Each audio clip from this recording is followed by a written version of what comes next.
Bayramlar sevinç günleridir. Bayramda yüzler asık olmayacak, tebessüm olacak, güler yüz olacak. Kapımız komşularımıza, akrabalarımıza açık olacak.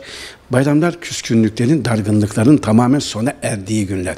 Eğer küskünlük, dargınlık devam ederse demek ki o bayram gerçek anlamda bayram olamaz. Sadece kendi akrabalarımızla değil, komşularımızla, sokağımızdaki insanlarla, tüm dünya Müslümanlarıyla, insanlarıyla güzel sevinç günleridir bayramlar. Zaten bu Kurban Bayramı'ndaki bu ikramın anlamı da bu. Çünkü akraba münasebetlerinin pekiştiği en güzel günler bayram günleri. Peygamberimiz Aleyhisselam bir hadisinde la yedhulul cennete kâti rahmin.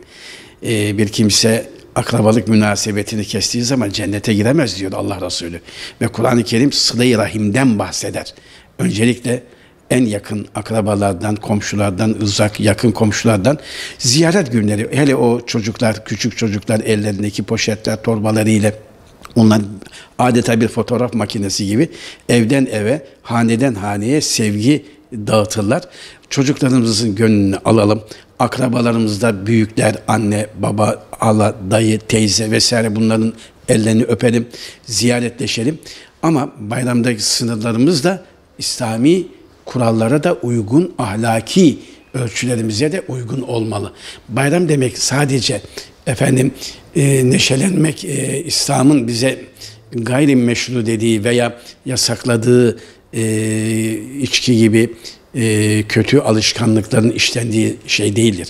Bayram demek kapıyı kilitleyip de evi terk edip de uzak mekanlara gidip eğlenmek de değil. Önce yakınlarımızla sıla-i rahmi yapmamız lazım. Onlarla mutlaka bayramlaşmamız lazım. Olabilir ki gidip gelme imkanı olmadığı zaman teknik imkanlarla, internetle, telefonla, her türlü iletişim araçlarını kullanmak suretiyle de iletişimi sağlamamız lazım. Sıla-i rahim çok önemli. Evet, sıla-i rahim rahmetten geliyor. Cenab-ı Hakk'ın vermiş olduğu insanlar arasındaki rahim bağlarının kuvvetlenmesine vesile oluyor.